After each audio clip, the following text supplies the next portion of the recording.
Thank you. And back in the day, this council member also had a family child care program and launched an organization specifically to expand the availability of slots in family child care programs, because we can't do it all via centers and schools. And I really just wanted to mention that it seems to me, again, such a need for us to have a comprehensive conversation about this, because we're all, sort of working on this in different spaces, and we do have this, child care policy officer. We have the Kerwin Commission that is working on some priorities. We have all of this. I mean, one of the reasons, and I shared this with Council President Reamer, that I didn't co-sponsor his bill, Ready to Learn, I think it's called. It's because we need to have a, I think, blueprint where we all agree that describes A, our capacity, B, who are we targeting,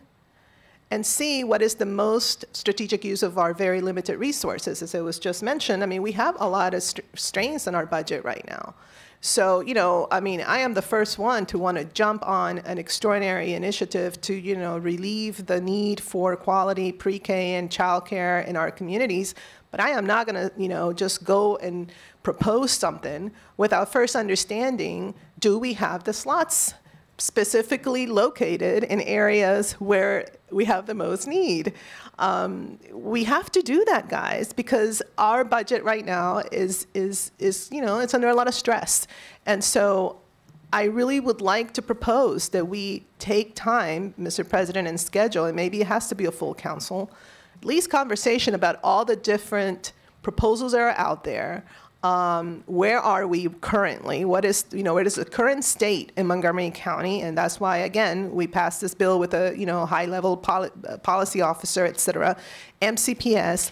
And let's get real about a shared strategy, because we say a lot, this is our priority, this is our priority. I don't see that coming forward in a sort of with a strategic lens. I see a lot of different proposals everywhere, and us trying to just catch up.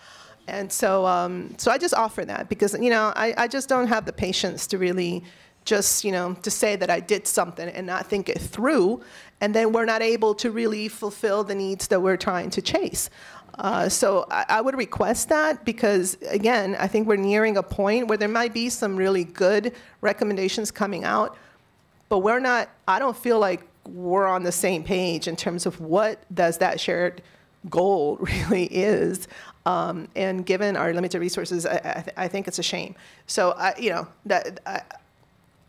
just think it's time. I mean, I've been saying this for a long time. And it has to be a hub model, and it has to be a continuum of services. It has to include family child care programs. It has to include centers. It has to include schools. It has to include duty centers. It can't just be either or, because the needs continue to grow. Look at the growth in the school system. Look at the population. These are children affected by poverty. Look at how they're entering school not ready to learn. It's not a one-size-fits-all. And I feel like we do have the resources and the assets. We just need to sign on to a particular strategy instead of just proposing things to see what sticks so that we can say we did it. So anyway, I just reiterate that. We've been here, done that, talked about this 1,000 million times. Really, truly, let's just get behind some broad strategy that we can, pursue and start like chipping away at this issue.